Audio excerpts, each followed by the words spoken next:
السلام علیکم ورحمۃ اللہ وبرکاتہ. کیا حال ہے سب کا؟ الحمد للہ. نحمده ونصلی علی رسوله الکریم.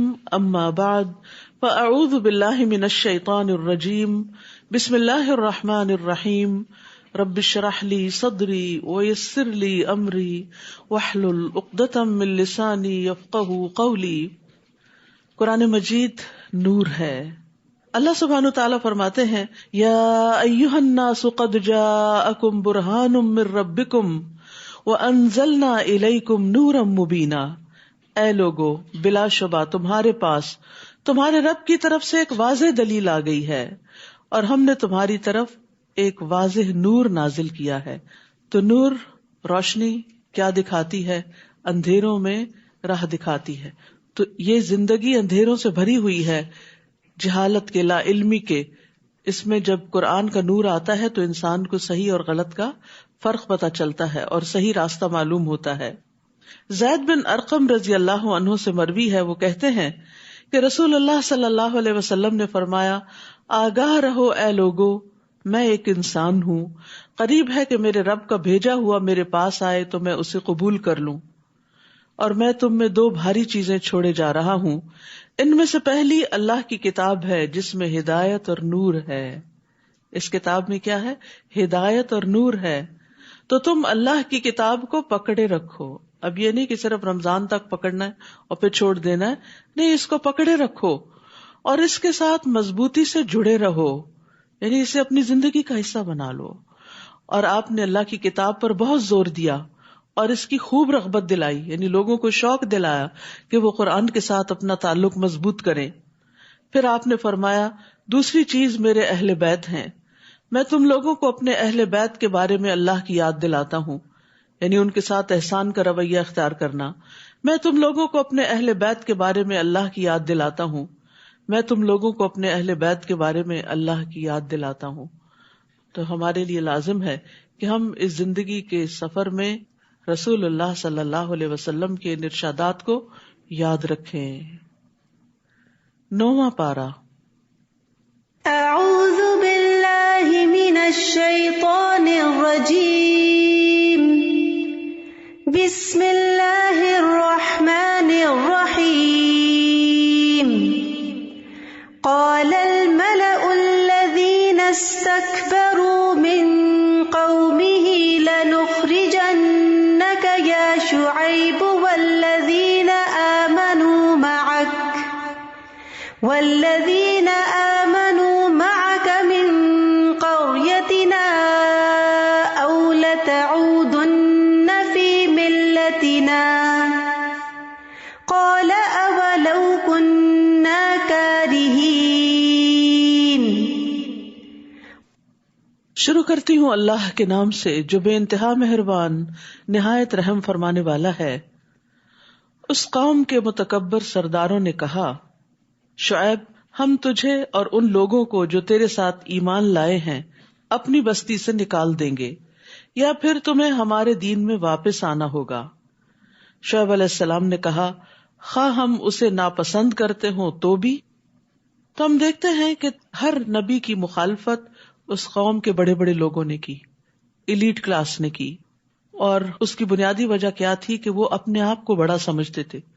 وہ سمجھتے تھے کہ اگر نبوت بھی آنی تھی تو اس کے حقدار ہم زیادہ تھے، ہمارے پاس یہ سب کچھ آنا چاہیے تھا، ہم لوگوں کو گائیڈ کرتے، اور اب چونکہ نبوت کسی اور کے پاس آ گئی ہے تو ہم اس کی پیروی کرنے والے نہیں.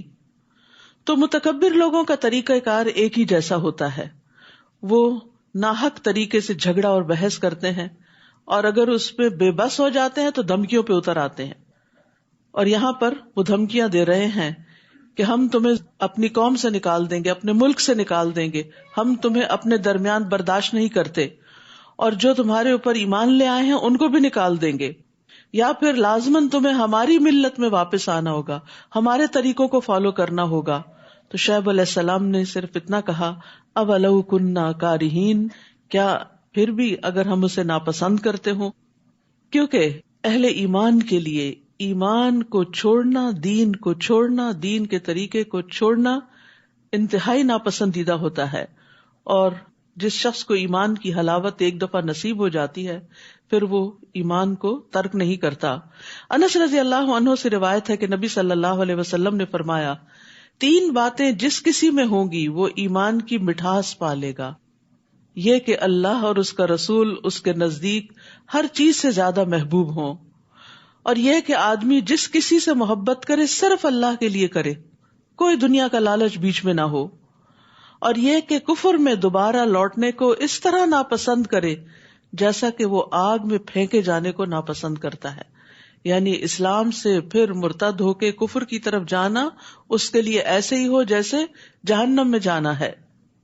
قد افترینا علی اللہ کذبا ان عدنا فی ملتکم بعد اذ نجانا اللہ منہا، اگر ہم تمہارے دین میں دوبارہ چلے جائیں، تمہارے دین میں، کیونکہ انبیاء کا شرک والا دین کبھی نہیں رہا، تو اس کا مطلب یہ ہوگا کہ ہم نے اللہ پر جھوٹ باندھا تھا، یعنی جو کچھ ہم تمہیں کہہ رہے تھے وہ بالکل غلط بات تھی، جبکہ اللہ اس سے ہمیں نجات دے چکا ہے، ہم سے یہ ممکن نہ ہوگا کہ ہم اس میں دوبارہ چلے جائیں، الا یہ کہ ہمارے رب کی ایسی ہی مشیت ہو۔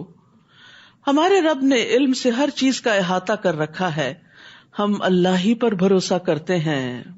علی اللہ توکلنا ربنا افتح بیننا وبین قومنا بالحق وانت خیر الفاتحین، اور پھر دعا کی، اے ہمارے رب ہمارے اور ہماری قوم کے درمیان انصاف سے فیصلہ کر دے، اور تو ہی سب سے بہتر فیصلہ کرنے والا ہے۔ یہاں پر ہم دیکھتے ہیں کہ ایک نبی بھی اپنے نیک عمل پر، اپنے ایمان پر غرور نہیں کرتے۔ انسان کو کبھی یہ نہیں سوچنا چاہیے کہ نیکی کی آج جس حالت پر میں ہوں یا ایمان کے جس درجے پر ہوں بس یہ اس پر تو مجھے ہمیشگی حاصل ہو گئی، نہیں، الا ان یشاء اللہ، یہ اللہ ہی کے فضل سے ہوا، اور اس پر اس وقت تک قائم رہوں گا جب تک اللہ چاہے گا۔ تو انبیاء اور صالحین ہمیشہ سے یہ جانتے ہیں کہ ان کا دین پر ثابت قدم رہنا اللہ کی مشیت کی وجہ سے ہے، اس میں ان کا اپنا کوئی کمال نہیں۔ اگر آج ہم یہاں آ کر بیٹھے ہیں تو ہمارا کمال نہیں، ہمارے لیے یہ راستے اللہ سبحانہ تعالیٰ نے آسان کیے اور ہمارے دلوں کو اپنی کتاب کی طرف راغب کیا۔ اور یاد رکھیے دل اللہ کے ہاتھ میں ہے، اسی لیے نبی صلی اللہ علیہ وسلم بکثرت یہ دعا مانگتے تھے، اور وہ اللہ کے رسول تھے، یا مقلب القلوب ثبت قلبی علی دینک، اے دلوں کے پھیرنے والے میرے دل کو اپنے دین پر ثابت قدمی عطا فرما۔ تو ہم سب کو بھی اس راستے پر ثابت قدمی کی دعا کرنی چاہیے۔ تو ایک مرتبہ صحابہ نے عرض کیا، یا رسول اللہ صلی اللہ علیہ وسلم، ہم آپ پر اور آپ کی تعلیمات پر ایمان لائے ہیں، کیا آپ کو ہمارے متعلق کسی چیز سے خطرہ ہے کہ ہم پھر جائیں گے؟ آپ نے فرمایا ہاں، کیونکہ دل اللہ عز و جل کی انگلیوں میں سے 2 انگلیوں کے درمیان ہے، وہ جیسے چاہتا ہے اسے بدل دیتا ہے۔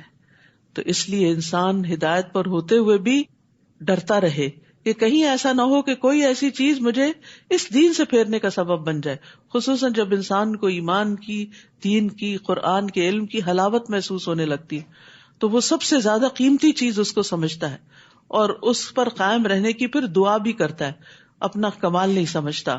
یاد رکھیے ایک لمحے میں دل پلٹ سکتے ہیں، ایمان سے کفر کی طرف الٹ سکتے ہیں۔ جبیر بن نفیر سے مروی ہے، وہ کہتے ہیں میں حمص میں ابو درداء کے پاس ان کے گھر گیا تو وہ اپنی مسجد میں کھڑے نماز پڑھ رہے تھے۔ جب وہ تشہد میں بیٹھے تو نفاق سے اللہ عز و جل کی پناہ مانگنے لگے۔ جب انہوں نے سلام پھیرا تو میں نے ان سے کہا، اے ابو درداء، اللہ آپ کو معاف فرمائے، آپ کا نفاق سے کیا تعلق؟ آپ کو کیوں منافقت سے ڈر لگ رہا ہے؟ آپ اور نفاق کا کیا جوڑ؟ انہوں نے 3 دفعہ کہا، اللہم غفرن، اللہم غفرن، اللہم غفرن، اللہ تو معاف کر دینا۔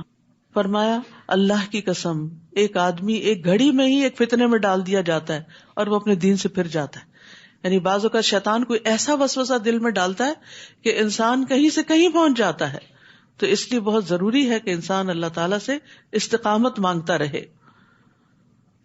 وقال الملأ الذين كفروا من قومه لئن اتبعتم شعيبا انكم اذا لخاسرون، اس کی قوم کے کافر سرداروں نے کہا، اگر تم لوگوں نے شعیب کی پیروی کی تو تم نقصان اٹھاؤ گے۔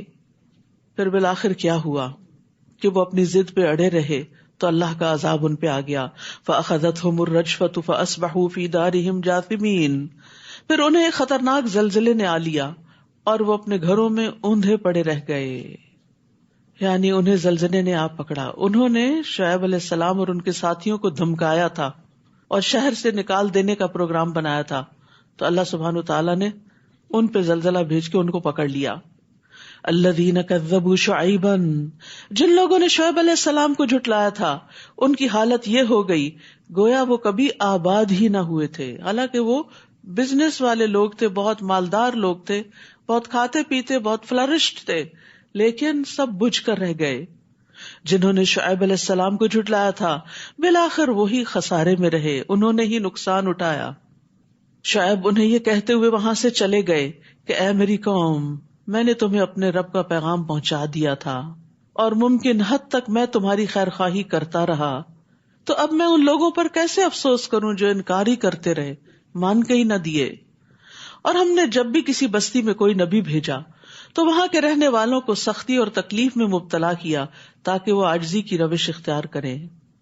پھر ہم نے ان کی بدحالی کو خوشحالی میں بدل دیا، یہاں تک کہ وہ خوب پھلے پھولے اور کہنے لگے یہ اچھے اور برے دن تو ہمارے آباء و اجداد پر بھی آتے رہے ہیں. پھر یکدم ہم نے انہیں پکڑ لیا اور انہیں خبر تک نہ ہوئی. تو یاد رکھیے کہ خوشحالی اور بدحالی دونوں ہی امتحان کے دو پرچے ہوتے ہیں، دونوں ہی امتحان. تکلیف میں تو انسان پھر سمجھتا ہے کہ یہ میرے اوپر امتحان ہے، آزمائش ہے، پتہ نہیں اللہ تعالیٰ کی ناراضگی ہے کوئی، اس وجہ سے میرے حالات نہیں بدلتے. لیکن جب خوشحالی آتی ہے اور نعمتیں فراواں ہو جاتی ہیں تو انسان سب کچھ بھول جاتا ہے. انسان کے اندر یہ خیال آتا ہے کہ میرا رب مجھ سے بڑا راضی، لہٰذا وہ گناہ پہ گناہ بھی کرتا چلا جاتا ہے، اللہ کی نافرمانیوں کی طرف چل پڑتا ہے اور توبہ استغفار بھی نہیں کرتا. تو اس لیے صحابہ کرام جو تھے جب ان پہ نعمتیں بہت آ جاتی تھی تو ان سے بھی وہ ڈرتے تھے کہ کہیں یہ رب کی طرف سے ڈھیل نہ ہو، استدراج نہ ہو، کہ اس کے بعد پکڑ نہ ہو کہیں. تو نعمتوں کو بھی عاجزی کے ساتھ استعمال کرنا چاہیے اور اس میں سے اللہ کا اور بندوں کا حق نکالتے رہنا چاہیے تاکہ شکر ادا ہوتا رہے اور نعمتیں برقرار رہیں. وَلَوْ أَنَّ أَهْلَ الْقُرَىٰ آمَنُوا وَاتَّقَوْا، اب یہاں بتا دیا گیا کہ نعمتیں کیسے برقرار رہتی ہیں، نعمتیں کیسے آتی ہیں. اور اگر یہ بستیوں والے ایمان لاتے اور تقوی اختیار کرتے، دو چیزیں اللہ کو راضی کرنے والی، ایمان اور تقوی، تو ہم ان پر آسمان اور زمین کی برکات کے دروازے کھول دیتے. لیکن انہوں نے جھٹلا دیا، پھر ہم نے انہیں ان کے کرتوتوں کی پاداش میں دھر لیا. کیا یہ بستیوں والے اس بات سے نڈر ہو گئے ہیں کہ رات کے وقت ان پر ہمارا عذاب آ جائے اور وہ سوئے ہوئے ہوں، کہ آنکھ بھی نہ کھلے؟ اور یاد رکھیے اچانک پکڑ یہ عذاب کی علامت ہوتی ہے. یا وہ اس بات سے نڈر ہو گئے ہیں کہ چاشت کے وقت ان پر ہمارا عذاب آئے اور وہ کھیل رہے ہوں، یعنی ہسل بسل شروع ہو گئی ہو، لوگ اپنے کاموں کے لیے بھاگ دوڑ کر رہے ہوں، یعنی کسی بھی وقت آ سکتا ہے، کسی بھی وقت پکڑ ہو سکتی ہے. کیا یہ لوگ اللہ کی چال سے بے خوف ہو گئے ہیں؟ حالانکہ اللہ کی چال سے وہی قوم بے خوف ہوتی ہے جو نقصان اٹھانے والی ہو. یعنی اللہ سبحانہ تعالیٰ کا ان کے خلاف چال چلنا کیا ہے کہ ان کو پہلے مہلت دے، ڈھیل دے، ان پر دنیا کی زندگی کے انعامات عام کر دے اور پھر اچانک رسی کھینچ لے. حسن بصری کہتے ہیں مومن نیک کام کرتے ہوئے بھی ڈرتا، لرزتا اور خوف کھاتا ہے. ہم سب کو اپنے بارے میں سوچنا چاہیے کہ نیکی کرتے ہوئے، نماز پڑھتے ہوئے، خیرات کرتے ہوئے، کسی کی مدد کرتے ہوئے ہمارے دل کا حال کیا ہوتا ہے. مومن نیک کام کرتے ہوئے بھی ڈرتا، لرزتا اور خوف کھاتا ہے، اور فاجر گناہ کے کام کرتے ہوئے بھی امن اور سکون میں ہوتا ہے، بڑی بڑی نافرمانیاں کر کے بھی بڑا خوش ہوتا ہے. رسول اللہ صلی اللہ علیہ وسلم نے فرمایا بے شک مومن اپنے گناہوں کو ایسے دیکھتا ہے جیسے وہ کسی پہاڑ کے نیچے بیٹھا ہو، یعنی گناہ اس کو پہاڑ کی طرح نظر آتے ہیں اور اسے یہ خطرہ ہو کہ یہ پہاڑ اس کے اوپر نہ گر جائے. جبکہ فاسق اپنے گناہوں کو اس طرح دیکھتا ہے جیسے کوئی مکھی اس کی ناک میں بیٹھی اور اس نے ہاتھ کے اشارے سے اڑا دیا، یعنی اس کو گناہ سے کوئی ڈر نہیں لگتا، اسی لیے تو توبہ نہیں کرتا. جو لوگ ان بستیوں کے ہلاک ہونے کے بعد زمین کے وارث ہوئے، کیا انہیں یہ رہنمائی نہیں ملی کہ اگر ہم چاہیں تو ان کے گناہوں کے بدلے ان پر بھی مصیبت ڈال سکتے ہیں اور ان کے دلوں پر مہر بھی کر سکتے ہیں کہ وہ سن ہی نہ سکیں. تو یہ گناہوں کے دو نتائج بتائے گئے کہ ان پہ مصیبت آئے اور دل سخت ہو جائیں. تو اس لیے انسان کو ساتھ ساتھ توبہ کرتے رہنا چاہیے، جہاں پسلے، جہاں غلطی ہوئی، جہاں بھٹکے، اللہ سبحانہ تعالیٰ کی طرف راغب ہوئے. تلک القری نقص علیک من انبائها، یہ بستیاں ہیں جن کے احوال ہم نے آپ سے بیان کر دیے ہیں. ان کے پاس ان کے رسول واضح دلائل لے کر آئے تھے، مگر جس بات کو وہ پہلے جھٹلا چکے تھے اس پر ایمان لانا انہوں نے مناسب نہ سمجھا. اسی طرح اللہ کافروں کے دلوں پر مہر لگا دیتا ہے. ان میں اکثر لوگ ایسے تھے جن میں ہم نے عہد کا لحاظ نہ پایا، اور ان میں سے اکثر کو فاسق ہی پایا، یعنی کمٹمنٹ نہیں کی، دین کی کوئی بات کبھی اختیار کی بھی تو اس پر ثابت قدمی اختیار نہیں کی. ثم بعثنا من بعدهم موسى بآياتنا الى فرعون وملئه فظلموا بها فانظر كيف كان عاقبة المفسدين. ان کے بعد ہم نے موسیٰ علیہ السلام کو اپنے معجزات دے کر فرعون اور اس کے درباریوں کی طرف بھیجا، مگر انہوں نے بھی ہمارے معجزات سے ناانصافی کی. پھر دیکھ لو فساد کرنے والوں کا کیا انجام ہوا. تو یہاں سے آخر تک ایک طویل قصہ آئے گا موسیٰ علیہ السلام کا، اور اس میں دیکھنے کو کہا گیا ہے فانظر، غور کرو، دیکھو، کیف کان عاقبۃ المفسدین، کہ فسادیوں کا انجام کیسے ہوا. یعنی جو لوگ زمین میں فساد کرتے ہیں، تکبر کرتے ہیں، اپنے آپ کو بڑا سمجھ کر دوسروں کے اوپر ظلم ڈھاتے ہیں، ناانصافیاں کرتے ہیں، پھر بالآخر ایک دن ان کا انجام کیسے ہوتا ہے. وقال موسیٰ یا فرعون انی رسول من رب العالمین. موسیٰ نے فرعون سے کہا میں یقیناً اللہ رب العالمین کا رسول ہوں، میرے شایان شان یہی ہے کہ میں اللہ کے متعلق وہی بات کروں جو سچی ہو. میں تمہارے پاس تمہارے رب کی طرف سے معجزات لے کر آیا ہوں، یعنی وہ تمہارا بھی رب ہے، لہٰذا بنی اسرائیل کو میرے ساتھ روانہ کر دو. یعنی جو ان کو غلام بنا رکھا ہے ان کو اس غلامی سے نجات دے دو. تو موسیٰ علیہ السلام کی دعوت کے دو بڑے نکات تھے، ایک تو ان کو اللہ کی طرف بلانا قوم فرعون کو، اور دوسرے بنی اسرائیل کو غلامی سے نجات دلانا. فرعون نے کہا اگر تو سچا ہے تو کوئی معجزہ لے کر آیا ہے تو اس کو پیش کر. چنانچہ موسیٰ علیہ السلام نے اپنا عصا ڈال دیا تو وہ فوراً ہو بہو ایک اژدہا بن گیا، بہت بڑا سانپ بن گیا، اور بغل سے اپنا ہاتھ نکالا تو وہ دیکھنے والوں کو چمکدار دکھائی دینے لگا. فرعون کی قوم کے سرداروں نے کہا یہ تو بڑا ماہر جادوگر ہے، وہ چاہتا ہے کہ تمہیں تمہارے ملک سے نکال دے، اب تم کیا مشورہ دیتے ہو؟ پھر انہوں نے فرعون سے کہا کہ موسیٰ اور اس کے بھائی کے معاملے کو التوا میں رکھو اور شہروں میں اپنے آدمی بھیج دو جو ہر ماہر جادوگر کو اکٹھا کر کے تیرے پاس لے آئیں. چنانچہ جادوگر فرعون کے پاس آ گئے اور کہنے لگے اگر ہم غالب رہے تو ہمیں کچھ صلہ بھی ملے گا. نبی جو ہوتا ہے وہ قوم کا خیر خواہ ہوتا ہے، وہ لوگوں سے کوئی اجر و ثواب نہیں چاہتا، یعنی لوگوں سے کوئی بدلہ نہیں چاہتا، اس کا اجر و ثواب اللہ کے ذمہ ہوتا ہے. اس کے برعکس جادوگر جادو کا کاروبار کیوں چلاتے ہیں؟ تاکہ دنیا کما سکیں. اسی لیے فرعون کے پاس جب موسیٰ علیہ السلام آئے تو انہوں نے ان کو اللہ کا پیغام سنایا اور کسی اجر کی توقع نہیں رکھی، لیکن جادوگر آئے تو انہوں نے انعام مانگا کہ اچھا موقع ہے، آج فرعون کو ہماری ضرورت پڑی ہے تو اس سے کچھ بھرپور فائدہ اٹھایا جائے. چنانچہ جادوگر فرعون کے پاس آ گئے اور کہنے لگے اگر ہم غالب رہے تو ہمیں کچھ صلہ بھی ملے گا. فرعون نے کہا ہاں، اور میرے دربار میں منصب بھی ملیں گے. پھر مقابلے کے وقت جادوگر کہنے لگے موسیٰ تم ڈالتے ہو یا ہم ڈالیں؟ موسیٰ نے کہا تم ہی ڈالو. پھر جب انہوں نے اپنی رسیاں وغیرہ پھینکی تو انہوں نے لوگوں کی آنکھوں پر جادو کر دیا اور انہیں دہشت زدہ کر دیا اور بڑا زبردست جادو بنا لائے. تو یہاں پر موسیٰ علیہ السلام نے جادوگروں کو پہل کرنے کا موقع دیا کہ تم پہلے کرو. اس کی کیا حکمت تھی؟ اصل بات تو اللہ ہی بہتر جانتا ہے، لیکن یہ کہ موسیٰ علیہ السلام دیکھنا چاہتے تھے کہ جادوگر زیادہ سے زیادہ کیا کرتے ہیں، ان کی کارکردگی پہ غور کرنا چاہتے تھے، اور پھر یہ بھی کہ جب یہ اپنی چالاکیوں سے فارغ ہو جائیں تو پھر موسیٰ علیہ السلام ان کے اوپر حملہ آور ہوں. اور ویسے بھی یہ کہ حق جب آخر میں آئے گا تو دلوں پر اثر انداز بھی ہوگا. ہم نے موسیٰ کی طرف وحی کی کہ اب تو بھی اپنا عصا ڈال دے.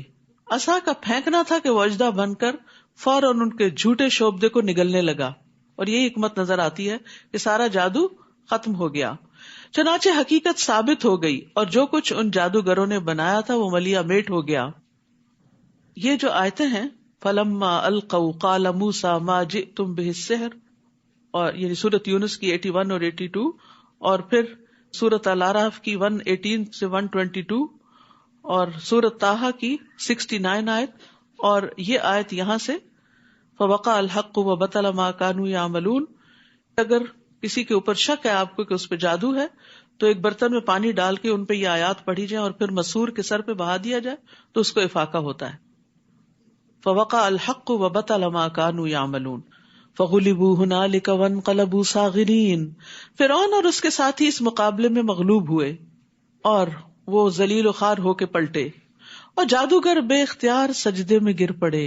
حق نظر آ گیا تھا نا ان کو، اور کہنے لگے ہم رب العالمین پر ایمان لائے جو موسیٰ اور ہارون کا رب ہے. اب آپ دیکھیے پھر دو گروہ ہو گئے. فرعون نہیں مانا، ضد میں ہے، لیکن جادوگر جن کا جادو ملیا میٹ ہوا، عاجز ہوئے، وہ مان گئے کہ یہ جادو نہیں ہے جو موسیٰ کے پاس ہے علیہ السلام، یہ حق ہے، لہذا وہ حق کے آگے جھک گئے.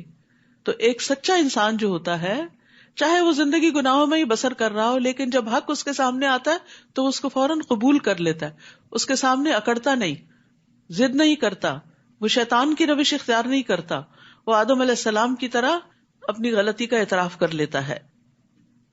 فرعون نے انہیں کہا قبل اس کے کہ میں تمہیں اجازت دیتا تم موسیٰ پر ایمان لے آئے. یقیناً یہ تمہاری ایک سازش تھی جو تم نے اس شہر میں کی تاکہ اس کے باشندوں کو یہاں سے نکال دو، سو تمہیں جلد ہی اس کا انجام معلوم ہو جائے گا. اب فرعون جادوگروں کو بھی دھمکیاں دینے پہ اتر آیا، میں تمہارے ہاتھ اور پاؤں مخالف سمتوں سے کٹوا دوں گا. اگر ایک ہی سمت سے کاٹ دیا جائے تو موت واقع ہو جاتی، پھر تم سب کو سولی پہ چڑھا دوں گا، یعنی نشان عبرت بناؤں گا. جادوگر کہنے لگے ہم یقیناً اپنے رب کی طرف لوٹ کر جانے والے ہیں، یعنی تم نے مار دیا تو کیا ہوا، ہم نے ایک دن مرنا ہی ہے اور اللہ کے حضور واپس جانا ہی ہے. اور ہماری کون سی بات تجھے بری لگی ہے سوائے اس کے کہ جب ہمارے پاس رب کی نشانیاں آ گئی تو ہم ان پر ایمان لے آئے، یعنی ہم ایمان ہی تو لائے ہیں، اس میں ایسی کیا قباحت ہے، ہم نے حق دیکھ کر اس کو پہچانا اور قبول کر لیا.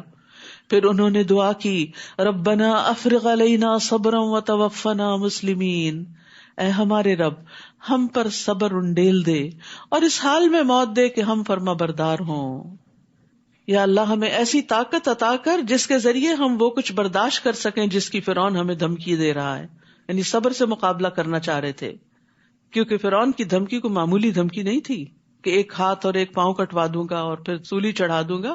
آپ سوچئے، اپنے آپ کو وہاں رکھ کے دیکھیے کہ خوف سے کتنا برا حال ہو جائے اگر کوئی آپ کو ایسی دھمکی دے.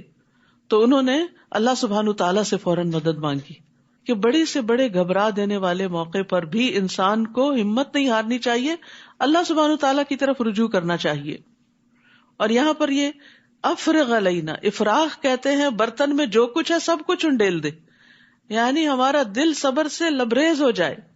اور پھر انہوں نے اسلام پر فوت ہونے کی دعا مانگی کیونکہ اب زندگی میں کوئی رغبت نہیں رہی تھی اور انہیں فرعون کی دھمکی کی کوئی پرواہ بھی نہیں تھی. ان کا مقصد کیا تھا کہ آخرت میں نجات پا جائیں، جو کچھ اللہ کے پاس ہے اسے حاصل کرنے میں کامیاب ہو جائیں. اور ان باتوں سے فرعون اور ذلیل ہو گیا اور اس کی دھمکیاں بیکار ہو گئیں.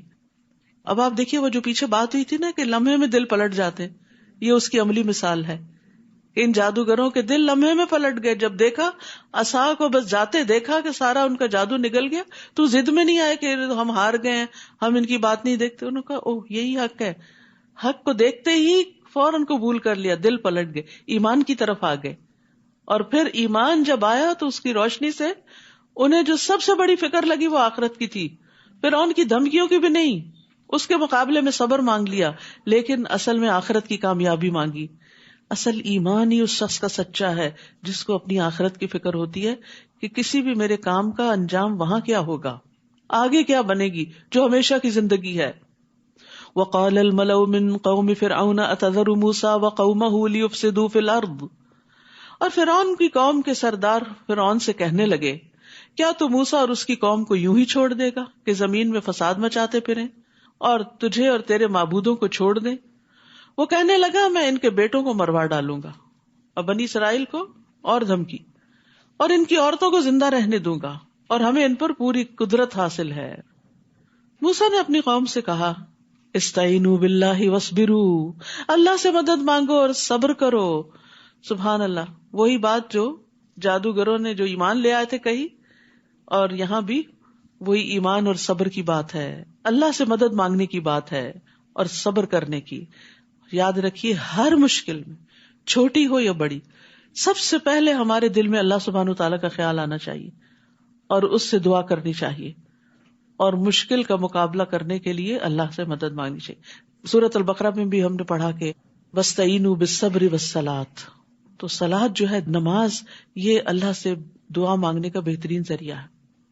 مجھے اچھی طرح یاد ہے کہ میری والدہ کی وفات ہوئی تو ان کو پہلی نظر میں جب فوت ہوئے میں نے دیکھا تو دل بیٹھ گیا، لیکن فوراً مجھے یہی آیتیں یاد آئیں کہ وَاسْتَعِینُوا بِالصَّبْرِ وَالصَّلَاۃِ، اور پہلا کام میں نے یہی کیا کہ فوراً نماز پڑھی. اور آپ یقین کریں کہ نماز سے پہلے اور بعد کے دل کی حالت میں زمین اور آسمان کا فرق تھا. دل ٹھہر گیا، ایک سکینت نازل ہونے لگی، اور اس کے بعد کے سارے مرحلے آسان ہو گئے.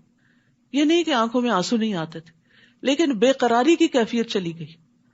تو وفات ہو کسی کی، کوئی چوری ہو، کوئی نقصان ہو، کچھ ہو، جب انسان اللہ سبحانہ تعالیٰ کی طرف راغب ہو جاتا ہے تو دل بدل جاتا ہے.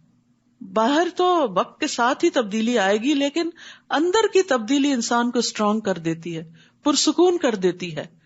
اور جب آپ پرسکون ہوتے ہیں تو پھر ہوش و حواس سے سارے فیصلے کرتے ہیں. ورنہ عموماً انسان ایسے مواقع پہ جذباتی ہو کے، ٹچی ہو کے ایک دوسرے سے لڑ جھگڑ پڑتا ہے، چھوٹی چھوٹی باتوں پر چیخنا چلانا شروع کر دیتا ہے، جو کہ اللہ تعالیٰ کو ناراض کرنے والی بات ہے.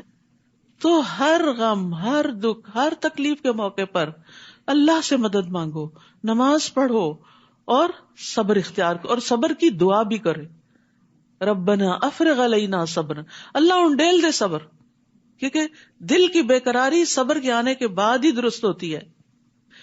فرمایا یہ زمین اللہ کی ہے، وہ اپنے بندوں میں سے جسے چاہے اس کا وارث بنا دے، اور انجام خیر تو پرہیزگاروں ہی کے لیے ہے، تقوی والوں ہی کے لیے ہے، عاقبت انجام تو متقی کے لیے ہی بہتر ہے. وہ موسیٰ سے کہنے لگے تمہارے آنے سے پہلے بھی ہمیں دکھ دیا جاتا تھا اور تمہارے آنے کے بعد بھی دیا جا رہا ہے.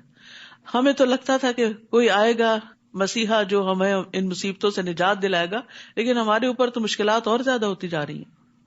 موسیٰ نے جواب دیا ان قریب تمہارا رب تمہارے دشمن کو ہلاک کر دے گا، تسلی دی انہیں، اور اس سرزمین میں تمہیں خلیفہ بنا دے گا، پھر دیکھے گا کہ تم کیسے عمل کرتے ہو. یعنی یہ مشکل تو ٹل جائے گی، لیکن جب خوشحالی آئے گی تو پھر بھی ایک آزمائش ساتھ آئے گی، اور وہ کیا کہ تم کرتے کیا ہو. اللہ سبحانہ تعالیٰ ہم سے ہر حال میں یہ دیکھتے ہیں ہم کرتے کیا ہیں، خوشی کے موقع پہ کیا کرتے ہیں، غم کے موقع پہ کیا کرتے ہیں، دکھ کے موقع پہ کیا کرتے ہیں. جب کوئی ہمارے ساتھ اچھا سلوک کرتا ہے تو ہم کیا کرتے ہیں، کوئی برا کرتا ہے تو ہم کیا کرتے ہیں. فَيَنظُرْ كَيْفَ تَعْمَلُونَ، اور وہ ہر وقت دیکھ رہے ہیں ہم کر کیا رہے ہیں. تو ہم سب کو اپنے عمل کی فکر ہونی چاہیے کہ ہمارے ری ایکشنز کیا ہیں، ڈفرینٹ سچویشنز میں ہم کس طرح ری ایکٹ کر رہے ہیں، اور یہی ہمارا عمل ہوتا ہے، اور اسی پر ہماری جزا یا سزا لکھی جاتی ہے. پھر ہم نے آل فرعون کو کئی سال تک قحط اور پیداوار کی کمی میں مبتلا رکھا کہ شاید وہ کوئی سبق حاصل کرے. جب اتنا بڑا معجزہ دیکھ کے بھی نہیں مانے تو ابھی مزید بھی ڈھیل دی گئی، کئی سال اور دیے گئے شاید سمجھ جائیں. ویسے اللہ سبحانہ تعالیٰ کا حوصلہ ہے کہ ایسے لوگوں کو برداشت کرنا. ہم ہوں اور ہمارے پاس طاقت ہو تو ہم اپنے مخالفوں کو ایک لمحے میں نیست و نابود کر دیں. یہ تو بے بسی ہے نا کہ پھر انسان صبر کر جاتا ہے. لیکن اللہ سبحانہ تعالیٰ واقعی الصبور ہے، انتہا درجے کا صبر کرنا، الحلیم ہے، بے حد برداشت کرنے والا ہے، بردبار ہے. تو پھر اب قوم فرعون کا ایک اور امتحان ہوا، قحط سالی اور خشک سالی، یعنی پیداوار آسمانی آفتوں سے ہلاک ہو جاتی، یعنی فصلیں ماری جاتی یا پھر کچھ اگتا نہیں. یہ سب کچھ کس لیے تھا؟ لعلہم یذکرون، شاید کہ وہ نصیحت حاصل کریں، کیونکہ سختیاں، تکلیفیں، آزمائشیں انسان کا دل نرم کرتی ہیں، انسان کے اندر جھکاؤ آتا ہے، اور اللہ سبحانہ تعالیٰ کے پاس جو کچھ اجر و ثواب ہے اور جنت میں جو کچھ موجود ہے، سختی کے وقت انسان اس کی طرف راغب ہوتا ہے. جب دنیا والے دل توڑتے ہیں نا، جب دنیا سے انسان ٹھکرایا جاتا ہے تو پھر انسان اللہ کی طرف راغب ہوتا ہے، اور جب دنیا اس سے چھن جاتی ہے تو انسان جنت کی نعمتوں کو یاد کرتا ہے، اور اگر دنیا ہی جنت بن جائے تو اصل جنت بھول جاتی ہے انسان کو.